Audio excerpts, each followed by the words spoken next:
Thank you for coming tonight.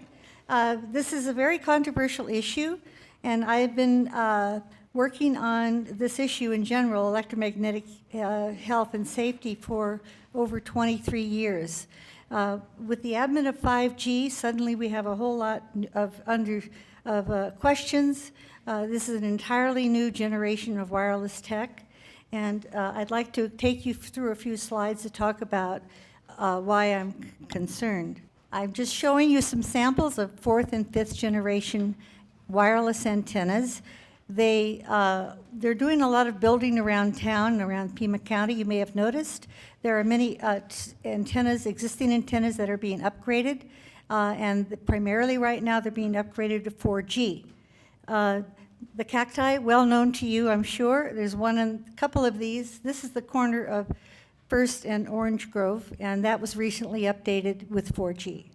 Down at the bottom in the middle is not our neighborhood, and you can't even see the full slide, but it shows an antenna with a large equipment box by it right in front of a home, and that is 5G. That's in another city. And then in the tall tower in the middle there, that is a macro tower. That's down, I believe, near Swan and Speedway. It has 3 layers, and that is intended, it's probably 4G right now, but is intended eventually will also contain 5th generation wireless signals equipment. The reason why I'm not that specific is there's kind of a hybrid going on between 4G and 5G, which someone else can get into later. On the far right is a diagram that shows the beamforming capability of 5th generation wireless. The satellites in the sky, and there's going to be about 20,000 of those, will transmit signals to the macro towers, who will then circulate through relays, including to smart cars, smartphones, smart buildings, smart homes, and also fixed wireless antennas, which we've had a long time. And so they will be transmitting very quickly with low latency, meaning a very rapid fire in response to a demand, and they use a high energy beam to do that. That is a big concern. So next. The citizens are, in general, concerned primarily that local government can no longer protect us when it comes to planning and zoning inciting these small cell antennas, small cell 5G antennas. They're concerned about their health, their safety, their privacy, their security, the effect on their property values, and in fact, democracy, when you come right down to it, because these laws are preempting local government control. Next. This is an example of what 5G would look like if it were in your front yard, and there's the focused beam that they use when they're transmitting instantaneously. Next. State and federal laws and rules preempt local government control. Arizona passed a bill in April 2017 that preempts local zoning review and approval. FCC rules effective this January preempt public notice, environment and historic review, and under federal law. Environmental review under the National Environmental Policy Act is important to us. To know that law is prohibited from being applied in the case of small cell antennas is a big concern. We live in an historic district. This is an historic building. All around us are historic and cultural sites. We have, evidence of untouched land that the Indians inhabited, Native Americans, that is, going back 1,000 years here, and we value our neighborhood. And so it's a concern when you realize that there will be thousands of these small cell antennas installed in Tucson alone, and millions nationwide, and what impact that might have when you have radiation, antenna densification, which increases radiation background, artificial radiation background.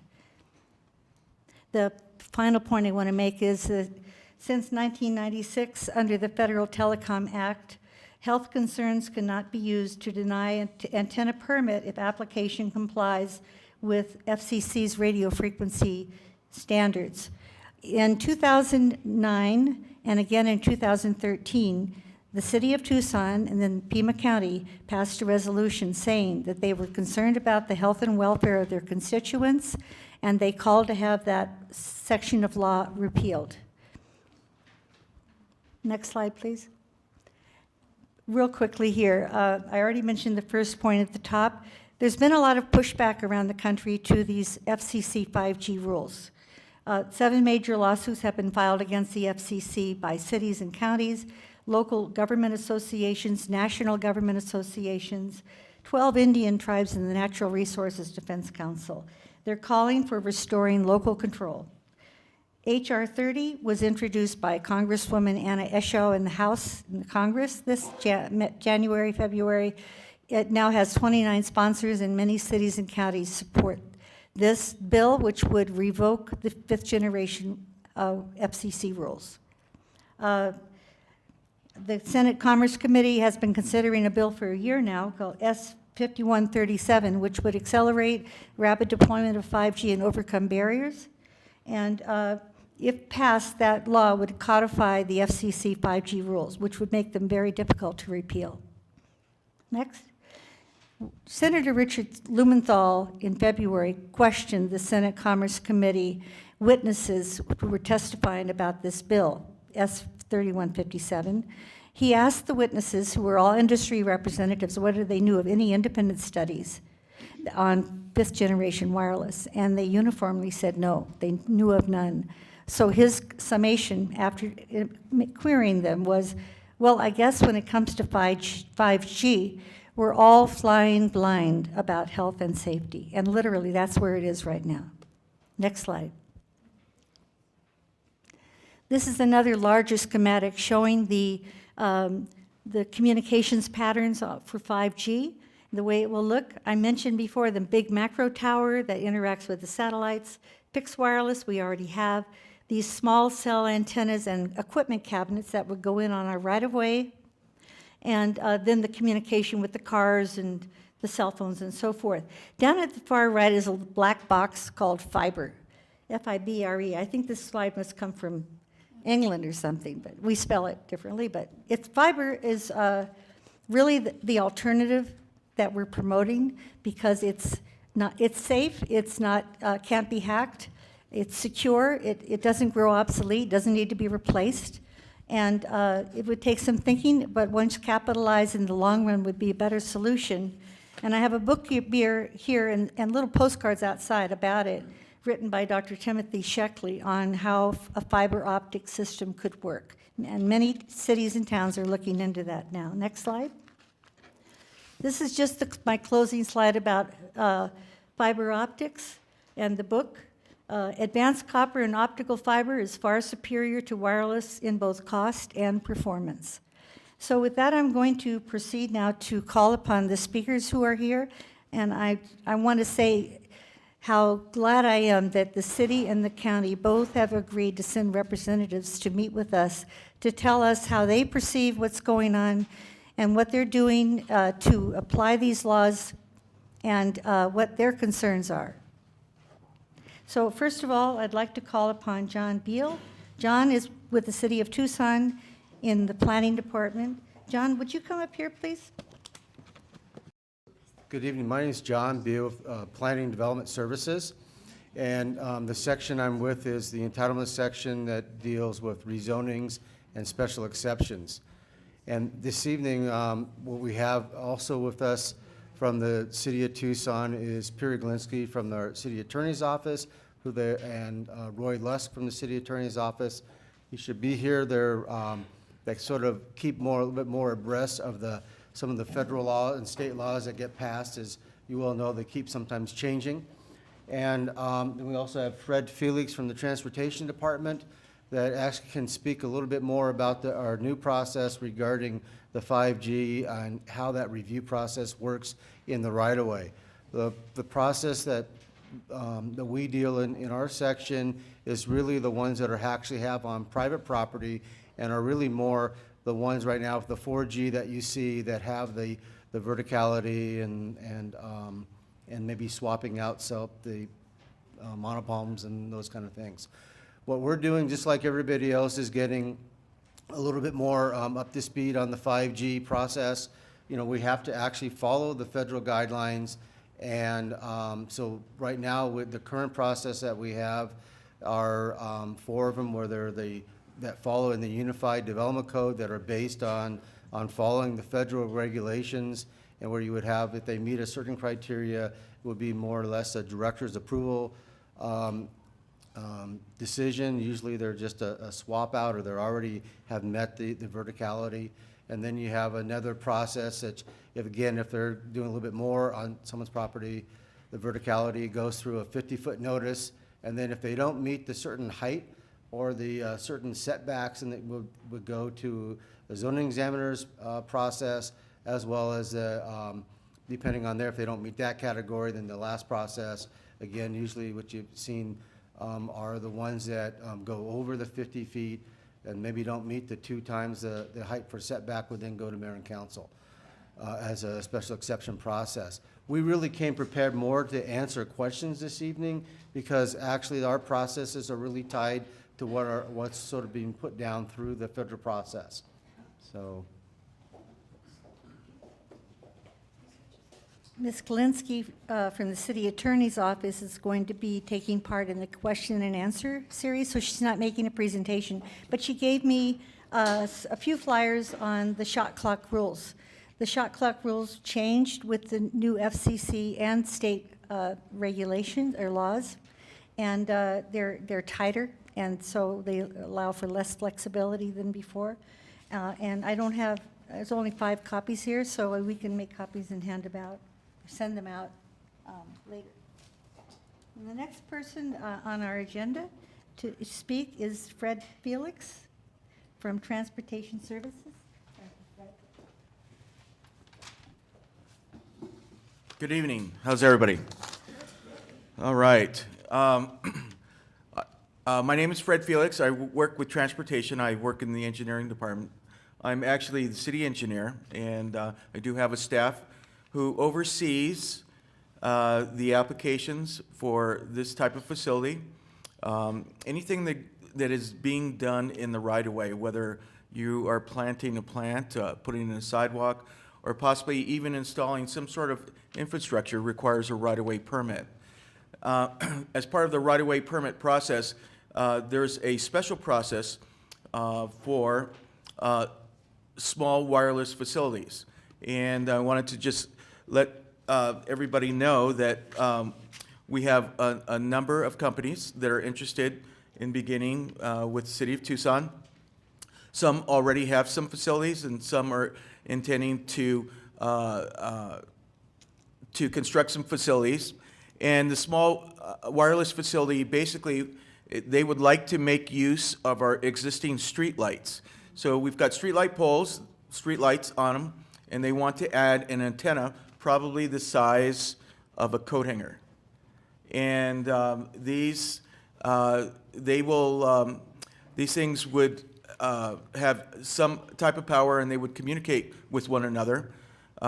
We also want to make use of that technology as a city, as there are a number of things that the city of Tucson is interested in furthering our ability to communicate, become what's called a smart city. And that is where we are able to monitor a number of things that go on within the city, including traffic signals, lighting, being able to pick up videos. As you drive around town, you probably have seen cameras on the traffic signals, and even at some locations within the city that there are some video cameras to be able to detect the activity within the intersection. I believe that a number of our news stations, that they will even show what's going on at a particular intersection. Now, there are a number of things that are within a right-of-way. There are some that are above, there are some that are below ground. TEP, they provide your power to your buildings, and so they have a number of poles that are located within the right-of-way. And there are communication companies that have attached communication lines. So these are things that are within a right-of-way. There are some that are above, there are some that are below ground. TEP, they provide your power to your buildings, and so they have a number of poles that are located within the right-of-way. And there are communication companies that have attached communication lines. So these are fiber optic lines that are attached above ground. There are a number of fiber optic lines that are below ground. The system within the city of Tucson is not complete. There's not a continuous network, something that the city of Tucson is working towards to be able to provide a hardwire system that would be underground and possibly above ground. There are some cases where it's not possible or becomes too expensive to be able to continue fiber optic lines, and so sometimes you have to make a jump, and there is that potential that we might be able to use a wireless type connection to complete that circuit. The city of Tucson has established a number of procedures that any small wireless company, provider would need to go through, and so and it requires an extensive review. So an example of that would be a company would come in and would tell us, we want to install 5 poles along this street, or we want to add to your existing streetlight poles our facilities, our antenna to your poles. And so they would provide some plans. The frequency of what they would be operating at is something that we would look at, so it would not interfere with our communications. We would take a look at the impact to the existing street lighting system, what sort of impact it would have as far as connecting to a power source, whether or not it would be metered from the power that we use to power the street lighting that we have, or whether or not they would have to have their own separate power. Anytime that somebody excavates into the ground, we would have to review whether or not there are utilities that would be in conflict and advise whether or not that would be possible to install the infrastructure at that particular location. We are aware of a number of locations within the city of Tucson that are archaeological sensitive, and in which case they would have to go through a procedure, there would have to be a review, and they would have to follow a particular process if they were to do any sort of excavation within these areas. Once they have provided a plan and they have proved to us that it would be minimal impact, or that it would be able, the locations that they have proposed would support their infrastructure, then they would be issued a permit. There are a number of things, and Ms. Glinsky is going to talk to you about this shot clock, because we have an agreement that because there are so many variables that have to be checked before something can be approved, that it may take some time in order to complete a review. And so those rules have been established, and they must be followed. Otherwise, they have to start all over if something cannot be met. That generally describes the types of things that we would be looking for, and this particularly has to do with the public right-of-way, and so that is within the street area itself, from property line, between property line and property line where the street goes, and anything that would go onto private property that would fall under the planning and zoning, and that review, as Mr. Beal has mentioned, that there is a process that would have to be followed, and if they met that, then they would be able to proceed. And that's all I have for you right now.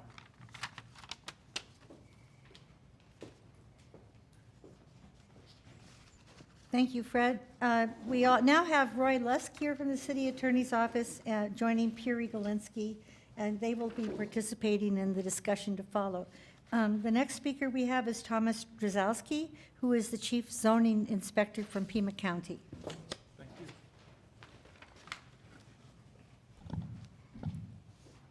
Good evening, everyone. My name's Tom Drzgowski. I'm the Chief Zoning Inspector with Pima County. And I've been interacting with Elizabeth over the last couple months about the impacts that new 5G technology and specifically small cell technology is going to have on effect on the community, on the residents of Pima County, and the residents of obviously the city of Tucson also. And so I just kind of want to take you back about 5 or 6 years ago, before these new laws and regulations have been passed by the state of Arizona and the FCC. Pima County understands the importance of small technology and wireless technology.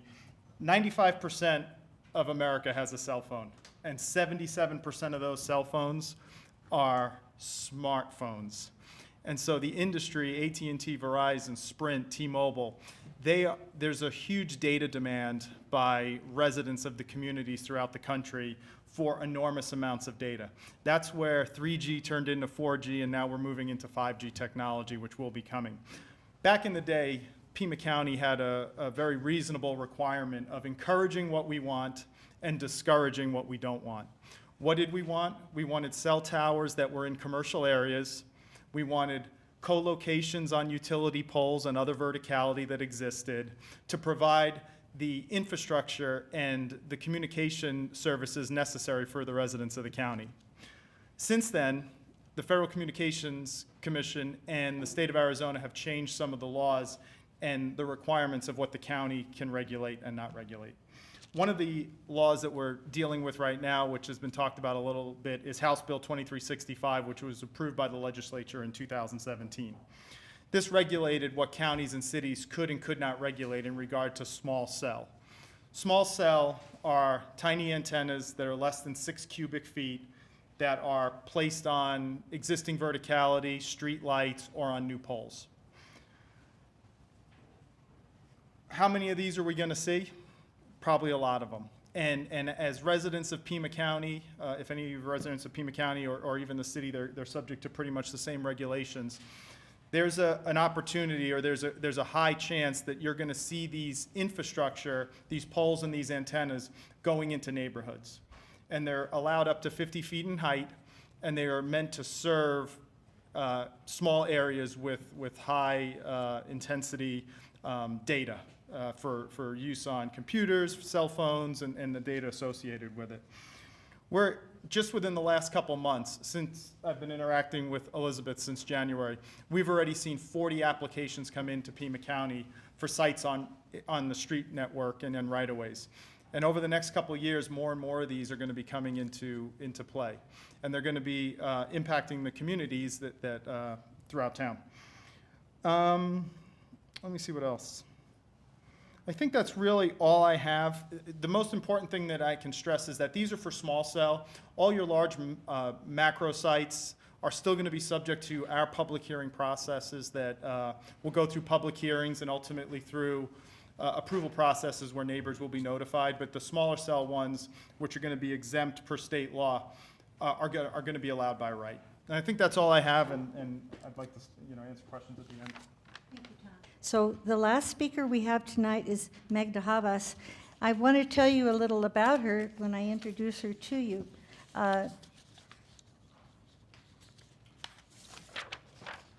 Magda has a bachelor's in science, biology rather, and a PhD in environmental science.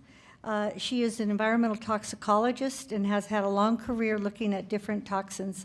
She teaches, or did teach, at Trent University in Peterborough, Canada, which is in Ontario, and just retired and is now a professor emeritus, which means she has more time to work on this issue, which is dear to her heart.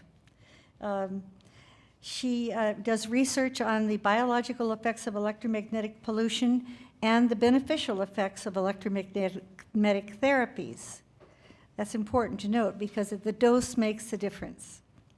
As an environmental toxicologist, she has studied the effects of microwave radiation on humans, plants, and animals. Her recent research involves finding diagnostic tests for people with electrohypersensitivity and helping them heal.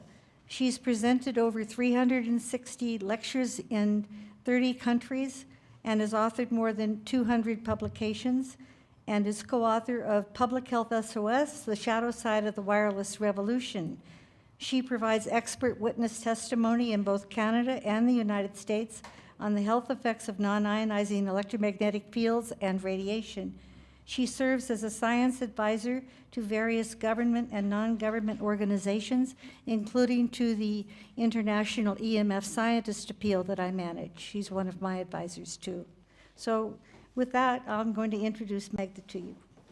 I'm going to talk about some of the biological effects that we're concerned about when it comes to radio frequency radiation, and particularly 5G radiation.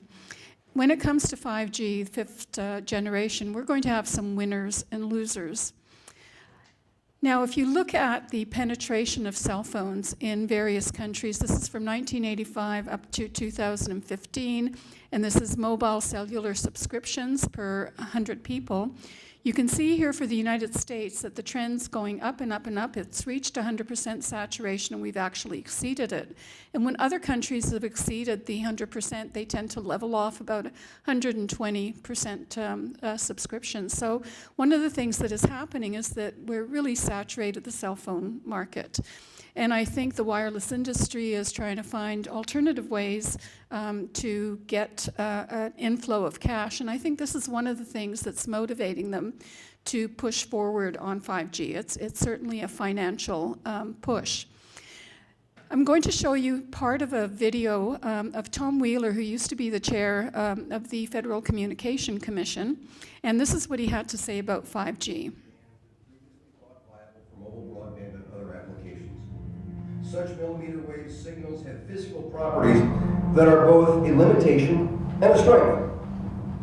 They tend to travel best in narrow and straight lines, and they do not go through physical objects as well. But brilliant engineers have developed new antennas that can aim and amplify signals. Now, to make this work, the 5G build-out is going to be very infrastructure intensive, requiring massive deployment of small cells. I'm confident that the actions will lead to a cornucopia of unanticipated, innovative uses, and will generate tens of billions of dollars in economic activity. And that's damn important, because it means that U.S. companies will be the first out of the gate. And that is why 5G is a national priority. And stay out of the way of technological development. Unlike some countries, we do not believe that we should spend the next couple of years studying what 5G should be or how it should operate. The future has a way of inventing itself. Turning innovators loose is far preferable to expecting committees and regulators to define the future. If we look at some of the winners and losers, and when it comes to 5G, more and more people are connected. They're connected already. They don't need 5G for the connectivity. But when it comes to some of the winners, it's going to be with revenue generation. Putting all those small cell towers up is going to cost a lot of money, and the people using the technology are the ones who are going to be paying for it ultimately. We also know that there's going to be a huge amount of data that's going to be transmitted wirelessly. And according to this, 50 trillion gigabytes of data. And what this means is there's going to be more and more radio frequency exposure. So the more data that's transmitted wirelessly, the higher our exposure to radio frequency radiation, including 5G. And I think few of us perhaps recognize how quickly we have adopted wireless technology and how our exponential exposure to it has increased. This is a map it's actually a map of the world, but focusing here on North America, and there's little blue dots here, and those are areas that had Wi-Fi in 2002. So there were relatively few places, universities, government agencies, certainly the military. And if you look at the data coming in 2018, so just last year, this is what Wi-Fi looks like today. So within a matter of 16 years, we've gone from very little exposure to Wi-Fi to considerable exposure to Wi-Fi. And in the previous graph that I showed you, showing the increase in cell phone market, that increase was primarily in the 1990s. So we saturated the cell phone market. Now we're sort of saturating the Wi-Fi market. As a result of smart cities, smart technology, smart homes, there's going to be a lot of frivolous use of technology. Everyone wants to get in on the bandwagon and make as much money as they possibly can by designing something that you can access wirelessly. Today, you can buy light bulbs that you can turn on and off with your cell phone. And we've measured some of these light bulbs. They give off as much radio frequency as a Wi-Fi router. And Wi-Fi routers give off far too much radio frequency radiation from a health perspective. So you don't need these kind of light bulbs in your home. And my concept is, if it doesn't move, it doesn't need to be wireless. So if you've got a cell phone, that needs to be wireless. If you're going to use it in your car, then yes, that needs to be wireless. But Wi-Fi routers don't need to be wireless. You can actually have wired connections when you're using your computer. And a lot of other things don't need to be wireless. Now, this is some of the frivolous technology that's already available. In China, they're putting chips into diapers that will, when they get wet, they will send a message to the mother's cell phone saying the diaper needs to be changed. This is absolutely ludicrous technology. There are soothers now that have thermometers inside them, and so the infant puts the soother in, you put the soother in the infant's mouth, and it sends a wireless message to the mother's cell phone indicating what the infant's temperature is. So if you have a sick child, to put a wireless transmitter into the mouth of a child is absolutely ludicrous. Sheena's in the front row. Could you just raise your hand, Sheena? Sheena and I work together, and we're really concerned about children's exposure to this radiation. And so we ordered the soother so that we can actually test it. And when Sheena tried to order it, they were actually sold out. It was such a popular item. And these parents who are trying desperately to protect their children are doing it not realizing that you don't put a microwave, this is at microwave frequencies, you don't put a microwave transmitter inside the head of an infant. Some of the technology we have is poorly designed here in North America. For example, if you have a cordless phone in your house, that base station, the major base station here, is actually emitting 24/7 microwave radiation. In Europe, they have activated only when in use. So in Europe, those base stations aren't radiating until you pick up that receiver and make a phone call, and that's the only time you're exposed. We've tried to bring those, the European cell phone, the European mobile phones to Canada and to the United States, and it's illegal to do so. They cannot ship them here, and it's because the Federal Communication Commission has a regulation about importing them, so they can't be legally imported into the country. Now, what are our concerns about smart technology? Well, there's quite a few of them. Libby mentioned a number. Certainly, human health, addiction, social skills, security, safety, privacy are all major concerns. There's also evidence of effects on flora and fauna, so plants are affected. Insects and birds are affected. We have evidence for that as well. And the amount of energy consumed is not something that's talked about very much. We did a quick calculation for a paper that we're writing on if everyone in Canada used their Wi-Fi router and left it on all the time, and we've got about 32 million users of Wi-Fi or wireless technology in Canada for Wi-Fi. And if only I think if it was reduced to only 28 hours a week, which is the average hours that we use the technology, it would save us billions of dollars in fossil fuel savings as well as in financial savings.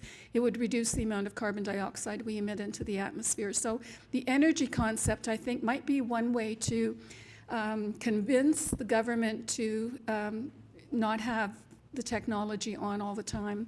My major concern is human health, and so that's what I'm going to be spending the last few minutes on.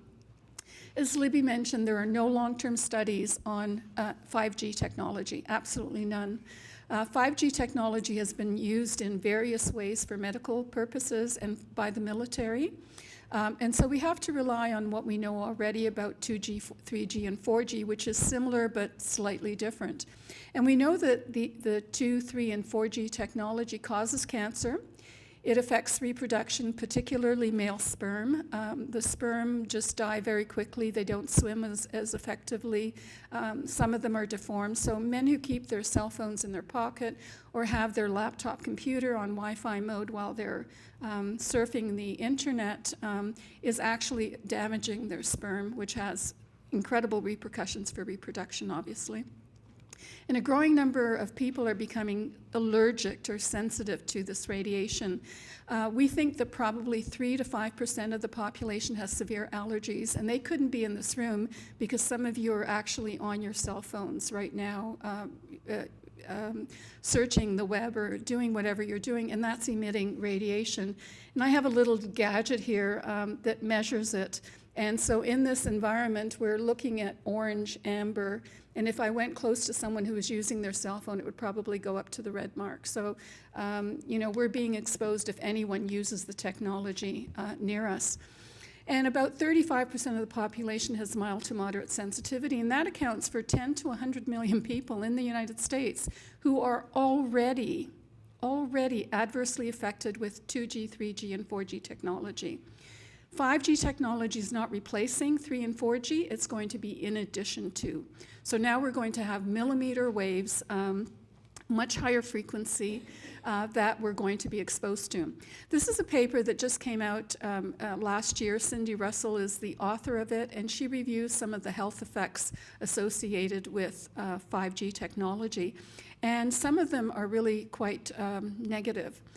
One of the things we know is that 5G isn't supposed to penetrate the body deeply, but it will penetrate the skin and it will penetrate the eye. So chances are that more and more people are going to have poor eyesight as a result of this technology because it's going to damage the lens of your eye and cause cataracts.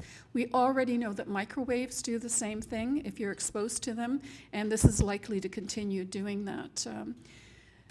We know that it affects the immune system, and this was experiments done in healthy mice, and people are already having problems with their immune system and they're developing all sorts of illnesses. Chances are that more and more people are going to have poor eyesight as a result of this technology because it's going to damage the lens of your eye and cause cataracts.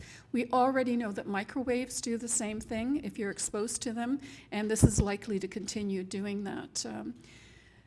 We know that it affects the immune system, and this was experiments done in healthy mice, and people are already having problems with their immune system and they're developing all sorts of illnesses. It's teratogenetic, which means that it causes birth defects, and this was done with fruit flies, which is a very typical type of laboratory organism that's used for long-term studies, generational studies.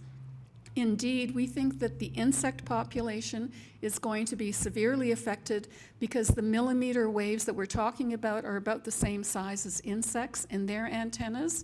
And so the bee population that is already, collapsing in a number of regions, that population is likely to be affected as well. When it comes to bacteria, some of the studies are showing an increase in bacteria and some are showing a decrease, so this can be both good and bad. But they're showing that there's some antibiotic resistance in bacteria that's being developed when they're exposed to 5G radiation. Now, we already have 5G and have had it for a number of years, and this is when you go through an airport. This is actually using millimeter waves, which is 5G technology. And quite recently, there were some reports of people who work at the airport who are now experiencing health effects to the point that some of them can't return to work because they've become so hypersensitive to this radiation. And that information is being kept fairly quiet. I have a friend who happens to be an airplane pilot. She flew for Air Canada. She became electrically hypersensitive being in the cockpit of an airplane. Excuse me. And she was saying how now she's on disability, and the amount of money she actually paid in taxes would have supplied her community with fiber optic technology, and now she's receiving disability payments. So if this happens to enough of us, then our economy is not going to be doing nearly as well as it could. I mentioned that I'm really concerned about the effects on children, and I'm going to give the last word to a colleague of mine, Dr. Anthony Miller, who's been working on electrosmog for much longer than I have. And he writes that it's time to start taking precautionary measures to protect our children. The alternative is to do nothing and hope for the best. That's what we did with tobacco and asbestos, and we know how that turned out. We ignore this at our future peril. And one of the things that I mention regularly is a society that doesn't protect its children doesn't have a future. We're doing a terrible job protecting our children with the number who are coming down with ADHD and autism and just asthma and childhood cancers. We're really messing up, and I think it's time that we stop that. And the more we educate the public about this, I think the more voices that the government will ultimately hear, and hopefully they'll come in with better regulations and simply wire things that don't need to be wireless. If they're not moving, they probably don't need to be wireless. Thank you very much.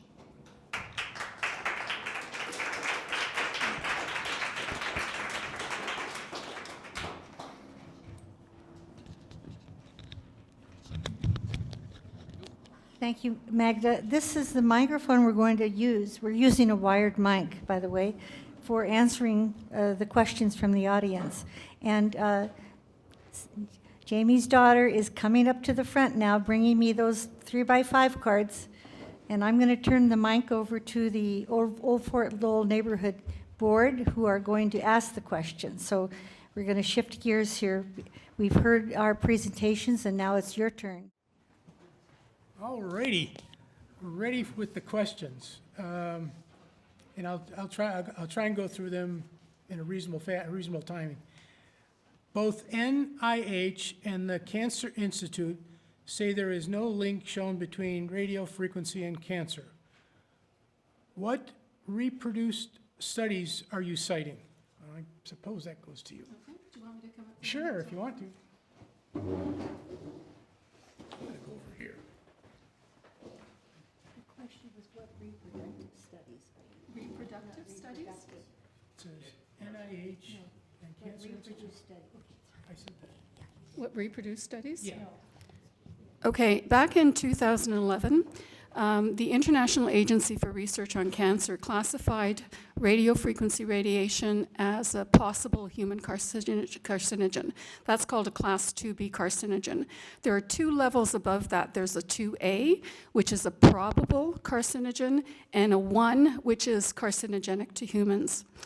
What was missing back in 2011 were animal studies. There simply weren't any large-scale animal studies showing that this radiation caused cancer in laboratory rats, for example. There was only one that was published in 1992 where they exposed rats to 2.4 gigahertz frequencies, which is the same frequency we use for Wi-Fi. And they found that there was an increase, something like 160% increase in primary tumors and 260% increase in metastatic tumors in rats. And that was conducted by the Air Force, and it was a multi-million-dollar study, very well conducted. But that was the only one. And for IARC, the International Agency for Research on Cancer, they like replication. And just last year, the National Toxicology Program published their results from a 10-year, $13+ million study. 25 million, wasn't it? $28 million study, sorry.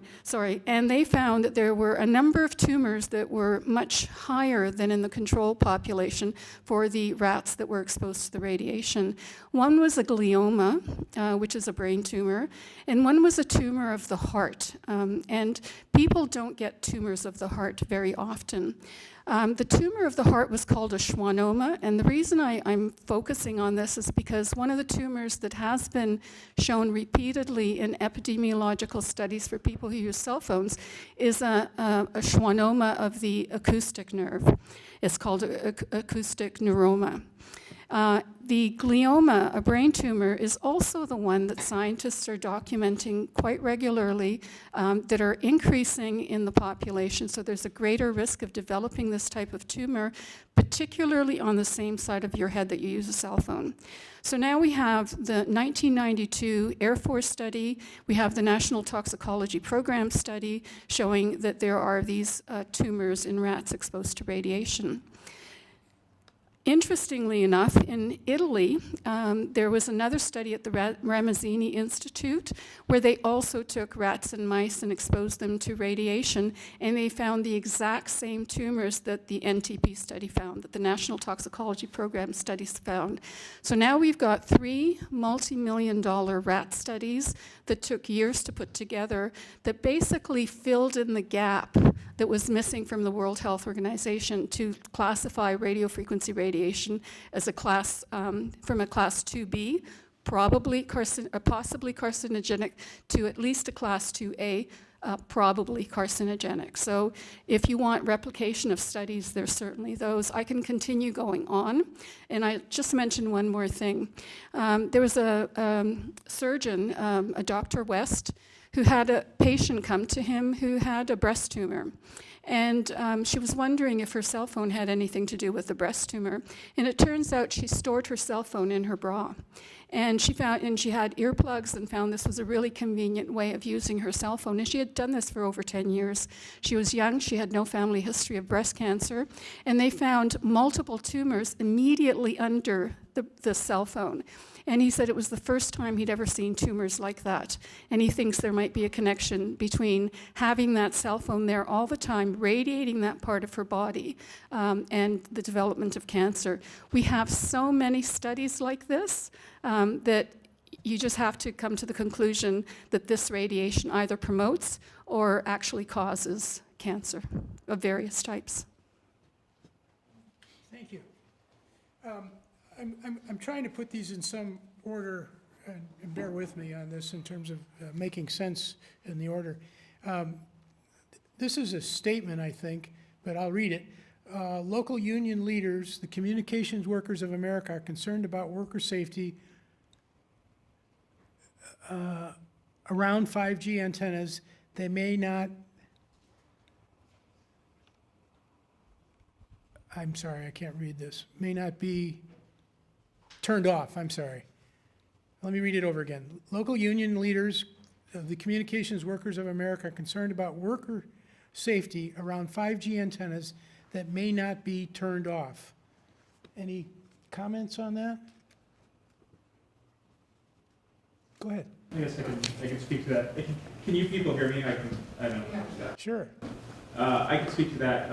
In the city of Tucson, we have a small cell wireless program, and we require that each company who installs small cell wireless equipment and communications equipment in our right of way have a kill switch that we can access, so that if workers are working on it, the concern being that they're obviously much closer than normal people walking under are, and so we require that kill switch so that they can turn it off if they need to work on it. For the most part, we also require that they work on their own equipment. This is just if we have to work on our light pole or something like that. Okay, thank you. This one, I think we have the answer, but I'm going to read this so you can reiterate. There has been a recent study showing that since the advent of the cell phone, the incidence of brain cancer in children has skyrocketed. Brain cancer is now the second cause of cancer death in children. Do we really need a technology that will make this far worse? Anybody want to take a shot at that?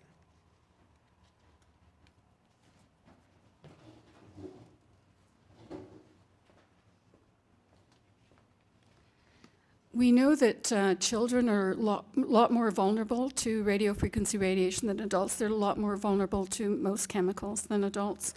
And when you hold a cell phone next to a child's head, Because their skull is so thin relative to an adult's, because their head is so small, because their cells are reproducing so quickly, if they develop any cancerous cells, those cancerous cells are going to grow much more quickly. So the latency period for childhood cancers versus adult cancers is a totally different latency period. In adults, adults tend to get cancers after about 20 or 30, like the cancer is detected after about 20 or 30 years of latency. In children, that cancer is actually detected after just a few years of latency. Interestingly, the glioma I mentioned with the rat studies are the same cancers that are being diagnosed in children, and it's the major cancer that's being diagnosed in adults as well.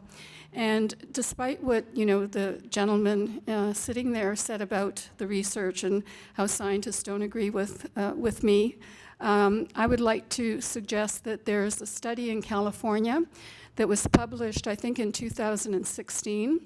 And they looked at 3 different cancer registries and found that there was an increase in glioma, blastoma multiforme, which is the most virulent form of glioma. And it was increased in all 3 registries during the period that are, increase in cell phone use. And there was a similar study conducted in England showing exactly the same trend. And these tumors are found primarily in the temporal lobe or in the frontal lobe, which is where we have the maximum cell phone radiation. So contrary to some of the statements and the negative comments that were made about me that I didn't have a chance to correct, there's so much evidence out there, and I can provide it to anyone who's interested, that you can't continue going and simply ignoring this and putting your head in the sand and pretending it doesn't happen. Children are dying of not only brain tumors, but also leukemias. They're very high in the childhood population, and it's primarily children who live close to cell phone antennas. So when it comes to brain tumors, it's primarily the cell phone. When it comes to leukemia, it's primarily the antenna that they live near. Thank you. Okay, this is a 2-page question. Will the county monitor the health and wellness of the community in areas where these antennas are installed? If so, what will the triggers be? How many deaths, heart attacks, and strokes will need to occur before the experiment is stopped? Have you ever heard of the Milgram experiment? Milham, I think. It says I'm not familiar with experiment. What do you call it? Yeah, he's got Milgram on here. Who wants to take a shot at that one? Well, I'm with the county. So All right, rock and roll. Sure. Pima County, I don't think will be doing any type of health assessments or anything else in the near future. These type of installations are through the federal government. As Elizabeth mentioned, we can't consider health effects when they're installing these installations, and I don't think there's any plans to monitor at this time.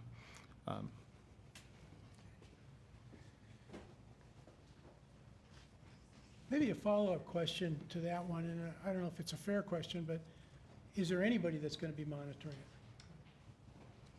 it? I'm not sure from the county perspective. When we consider these types of installations, our process has, a lot of our processes, especially for our larger installations, the macro sites, they have public hearing components, and so it's during those processes where neighbors are encouraged to participate.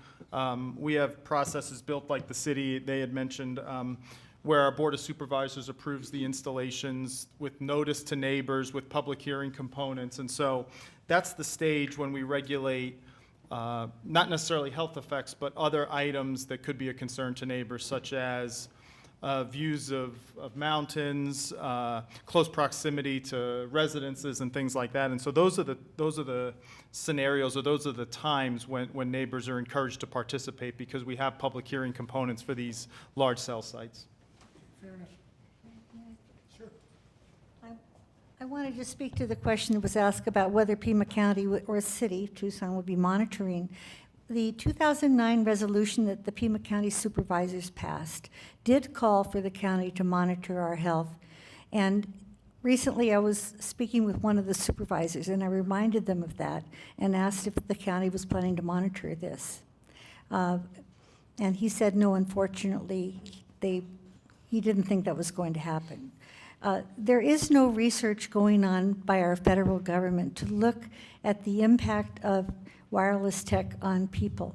This study that was just reported that Dr. Havas talked about, the $28 million study, was commissioned by FDA in 1999. It took 18 years to finish that study. You can just imagine why. It didn't have to take 18 years. And there are findings. The Food and Drug Administration has declined to take up that study and look at the health implications, human health implications. That's very disturbing. There's no active federal health agency research on radiation. Okay. Yes? Can I ask another question, or do you want me to fill out a card? Why don't you fill out a card, because I have several to go through. Unclear what local control exists and doesn't exist. As a homeowner, what rights do I have if a wireless carrier wants to locate an antenna tower in front or behind my house? Good question. Well, I'll take that from the city's perspective.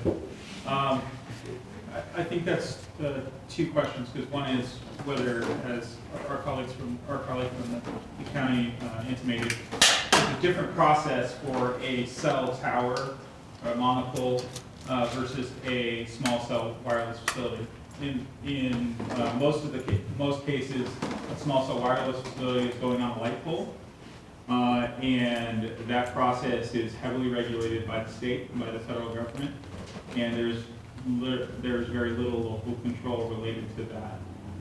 We can ask for certain documents when we're approving those, but they're basically perfunctory, and they have to have a FCC license and they have to have been gone through the FCC process. But if they've done that, then that's the only thing we can require. We can ask for a certain amount of fees. We can ask, under state law, we can ask for a certain some design guidelines and that sort of thing. But we can't tell them they can't be on a specific pole, especially if it's related to their coverage needs. So if a particular provider has some coverage needs and they need to replace a pole in the right of way. Now, I'm only speaking about the city right of way. I'm not talking about on private property. But in the city right of way, if that particular pole needs to be replaced and with a wireless facility because it's required for their coverage, then we by law cannot prevent them from doing that. Let me make sure I understand that. Is that replacing an existing pole or putting in a new pole? Replacing the existing pole. However, they do have the ability to place new poles in the right of way. Okay. And do they have the right to do it within a certain distance? Are they regulated in any way? Under state law, we can't set a minimum separation distance Okay. from different poles In the right of way? in the right of way. What about individual homeowners? Well, I don't know, are you speaking about on private property? Yes, yeah, So I'm on sorry. private property, none of that applies. Your private property is your own private property. They can't, as far as I know, nobody can come on your property and replace, replace any of your verticality, and put any facility without your permission. How does that relate to if I see a cell tower over on somebody's private property and they got permission to put it on the property and they pay a fee? Is that going to be the same thing?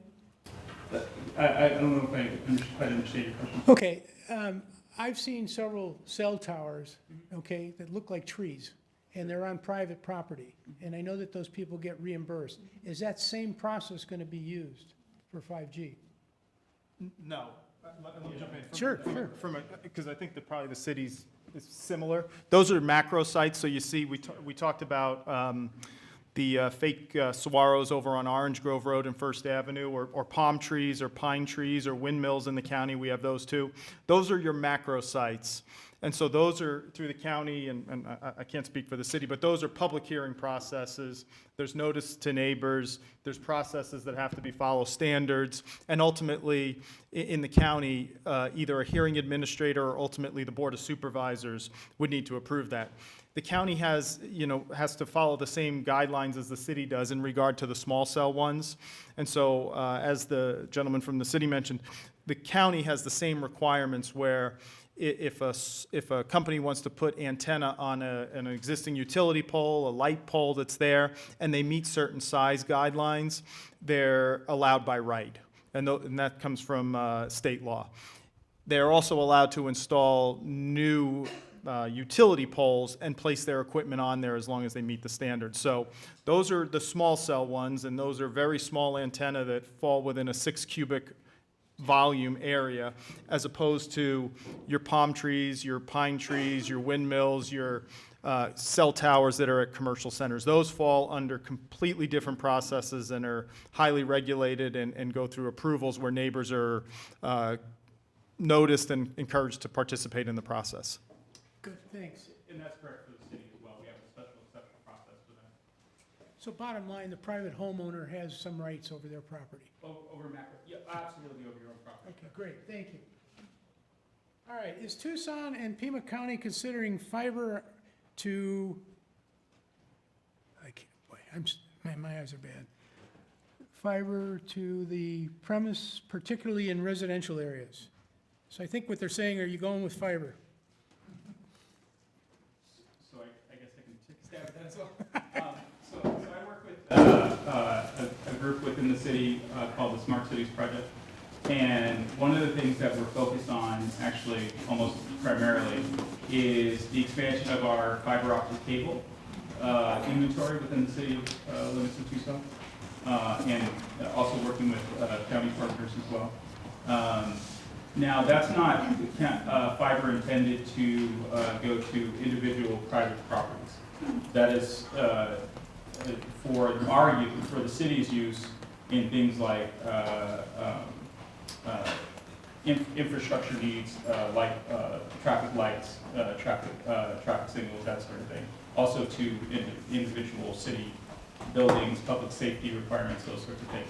I am not aware that of any program where the city itself is intending to provide fiber to individual homeowners. Okay. If that was the question. Yeah, I think that's what the question is. Any clarification on that? Did I miss it on the question? Okay. I think here's an easy one. Do flip phones have 5G? What? Do flip phones have 5G? Well, Go get them. not that I'm aware of, although there is a new Samsung phone that is actually a flip phone that flips open, and it's I imagine it would be 5G capable, but I don't think that's the flip phone that they're referring to. I don't either. Dano, okay. All right, good. Thank you. Here's a good one. How many 5G towers are already in place? Where is it in use in Tucson? As far as I know, 5G is not in use in Tucson yet. Our providers have, when they're putting up their small cell antenna, several of them have asked for the ability to put up what they call future tech. What? Future tech. And so they would have a 4G or a couple 4G antennas, and then have an additional antenna available for this future tech, which is basically 5G. So there have been some installations of 5G antenna. They're not live, but they're not transmitting at this point. I got to ask this question because I've been reading a little bit on this. Is the acronym FT for future tech, or is it something else? Your guess is as good as mine. Okay. Thank you. And the county has no 5G installations at this time either. Okay, great. Here's another excellent question. I live in a senior mobile home co-op. Will these towers or antennas be put into our park? Can we prevent that? Well, since it's private property, the owner of the park would have any type of say over it. The new small cell or requirements that the state imposed does not require anything without private property owner approval. So those would be subject to landlord approval and any applicable processes. You know, the county, we have processes that would involve notice to neighbors and public hearings. What about an HOA? Well, an HOA is the owner of private streets. Right. And common area, and so under those scenarios too, the owner of the property, in that case, the HOA, has all say over who can and cannot be on their property. If they wanted to go into a lease agreement with a cell tower provider, they could. They'd be subject to going through our public hearing Right. process and stuff like that. That's good to know, thank you. And we do have HOAs that have done that, so. Okay. With signal interference, who would monitor and make signal more, all right, with signal interference, who would monitor and make signal more compatible? So I think I know. Yeah, I understand the question. Our main concern at the city is with signal interference is for public safety. Our number one concern with that is that our first responders be able to communicate and respond as appropriate, as needed, whenever possible, whenever needed. So our main concern about that is if local cell towers or transmissions are interfering with their communications, that's when primarily we would know. We have, in our IT department, we have engineers who monitor and observe those frequencies and make sure that they're appropriately getting through. If that's not the case, then they notify the providers and work with them to resolve that issue. And that's true in the county also. We have our PC Wind network, which was built probably within the last 10 years, and so making sure we have emergency services is critical for us, so that's monitored also. What do you see as the privacy and security issues in 5G?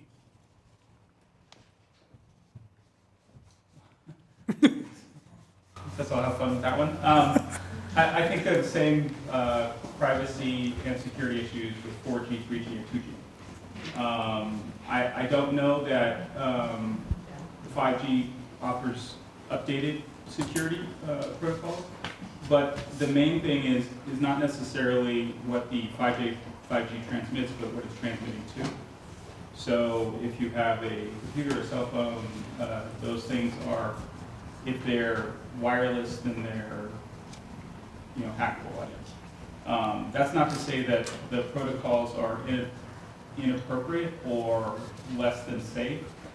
Just from a logical perspective, there's always that ability to hack something if it's got airtime.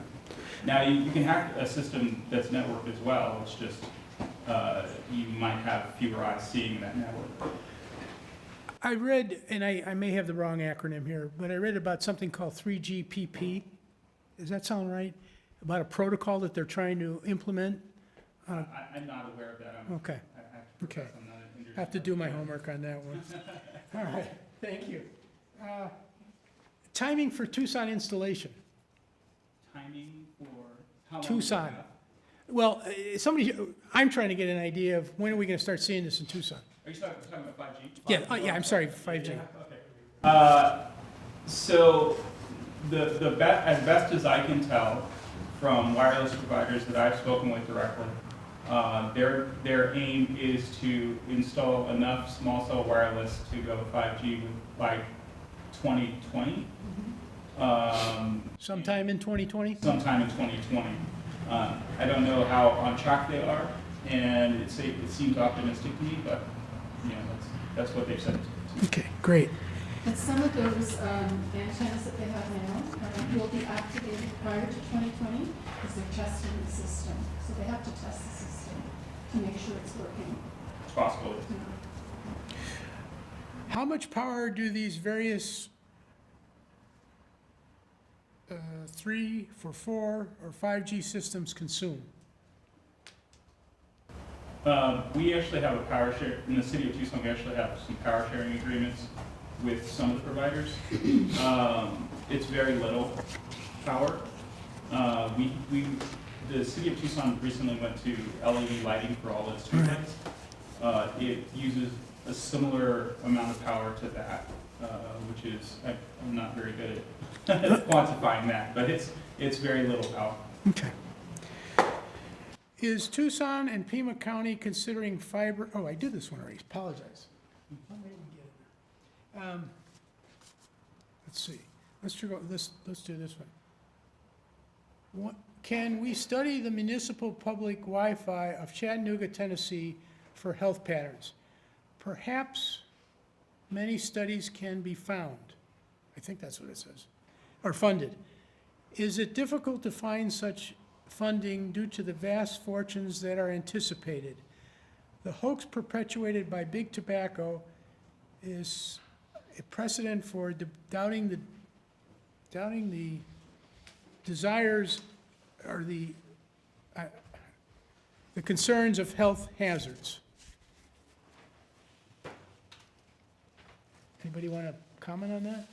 Well, for the county's perspective, we know the demand that users put on cell phones and the amount of data that they're demanding from these companies. And so we're looking to provide reasonable regulations that protect neighbors' interests Okay. while still being able to provide the services that these same users are demanding. So we're trying to encourage in areas where we want these types of services that don't impact neighbors and discourage them in areas where it more adversely affects neighbors.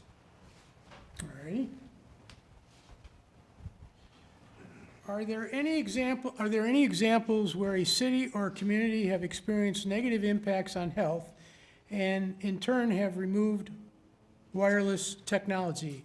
Are there countries who are protecting their children from wireless technology? So 2 questions. Let's hit the first one first. City or communities?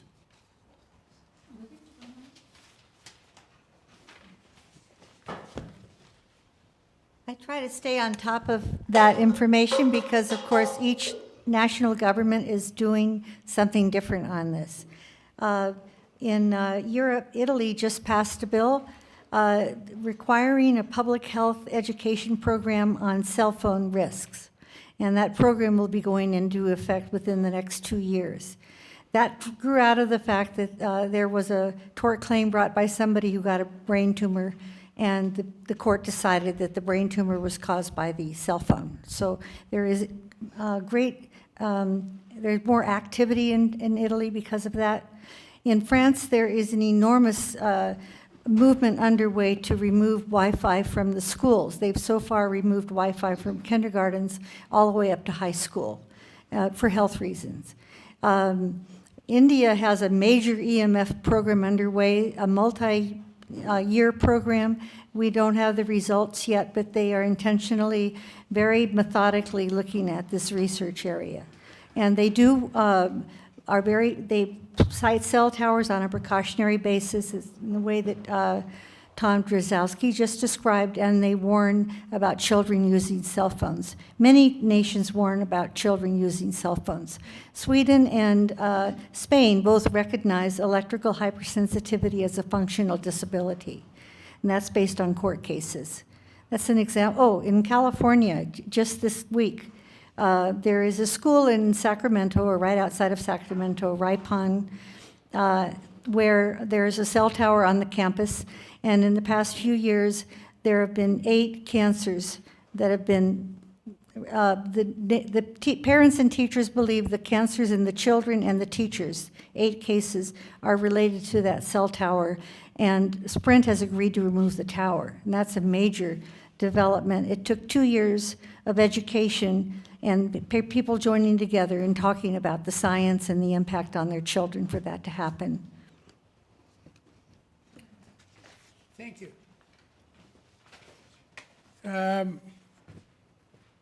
More of a technical question. My understanding is that a lot of satellites are put up where there is a large where there is large open land without cells? Anybody want to comment on that? That sounds like an industry question. Okay. I think this is a redundant question. We've already heard the answer to this. What kind of power will small cell antennas have? We talked about that a little bit already. So, all right. Did I do these? Yeah, I got those. I understand that some of the 5G radiation are used for military and surveillance purposes. Why are they in civilian areas?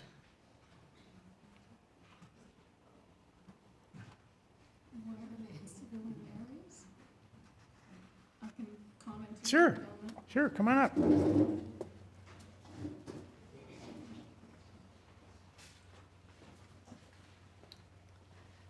For the past few years, the U.S. military has been sharing information on how they actively control crowds using 5G technology. And what they do is they have a truck with a large cone-shaped antenna on top of it, and they can aim that beam at individuals or they can aim it at a crowd. And so what they do is, I can't remember the exact frequency they use, I think it's 95 gigahertz, which is a millimeter wave. And what they do is if they want to control a crowd and want them to move in a certain direction or stop them, they can aim that at individuals and simply turn on the beam. And within a matter of milliseconds, what the person feels is incredible heat, very intense heat, because what it's doing is it's causing the sweat cells in your body to evaporate, to boil. And so the pain is extreme. According to the military, there's no long-term damage from this, and they've tested it on military personnel who have been in various types of gear, from really heavy Arctic gear to very little gear, and it doesn't matter what they're wearing, this radiation penetrates them. And in a sense, this is a positive way of controlling crowds, given that you're not killing people. You're simply, hurting them for a short period of time. My primary concern about it is the effect it has on eyes. So if you're exposed to this radiation over and over and over again, chances are it's going to affect your ability to see. Why do they have this in what was the in civilian areas to control civilian crowds? If you have a university and the students go on a march, if you want to control them, this is a really good way of doing so. So, one of my primary concerns is, let's assume that 5G doesn't have any harmful effects at all. That might be the case. I doubt it, but that might be the case. What if it gets into the wrong hands? How can they use this technology? If the military can use it just by turning up the power, can that power be turned up sufficiently in a residential setting to control people as well? I don't know the answer to that, but... Can you give me a citation for that no-fair study? I'm sorry? Could you give me a citation for that? I can actually give... Pardon? It's called active denial system, yeah. And there are a number of YouTube videos that are put out by the U.S. military actually demonstrating it and showing you how effective it is. Frank, it's not a question. Can I do a small response to that? Sure. Sure.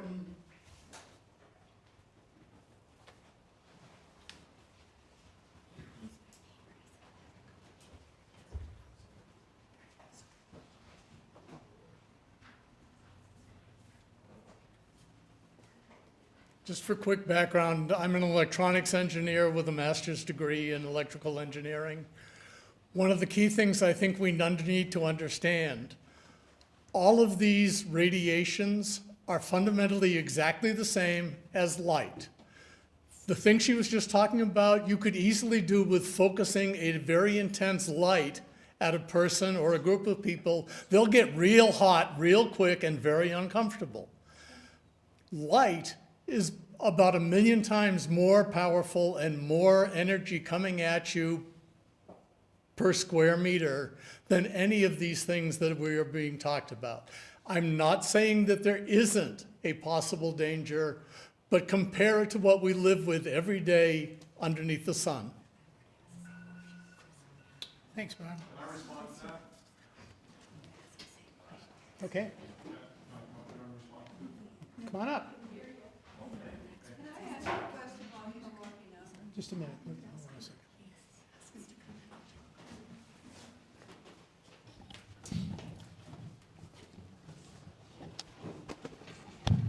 As far as Who are you? my name is Paul Harding, Total EMF Solutions. I travel all over the country and I help people that are exposed to this stuff. I've measured 5G in Boston, right outside of Boston, in a pilot program neighborhood. The children were waking up every 30 minutes, okay? And somebody had died across the street. We can measure this with an oscilloscope by attaching an ECG electrode to the wrist and to the ankle. And we can see the voltage drop, especially for the electrical engineer. It's called voltage drop across the circuit. The National Institute of Environmental Health Sciences, the NIH, in 1999, produced a report and said that anything over 1 millivolt per meter of internal electric fields is associated with cancer in numerous well-programmed studies. The science is conclusive. I was measuring over 800 millivolts in these people in a 5G pilot program neighborhood. So my question is, why aren't we going to monitor the health? I mean, we can't just put this technology out there and then just forget about it, because somebody who has had a heart attack or died or has a stroke isn't going to attend these get-togethers.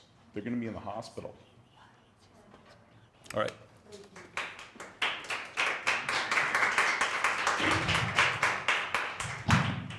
I would like to ask Chris Young to speak to this issue as well. Chris, you have a company in town that trains people on EMF detection and mitigation. You are an electrical engineer, and you serve on an IEEE standard setting committee. I think you know something too. Please.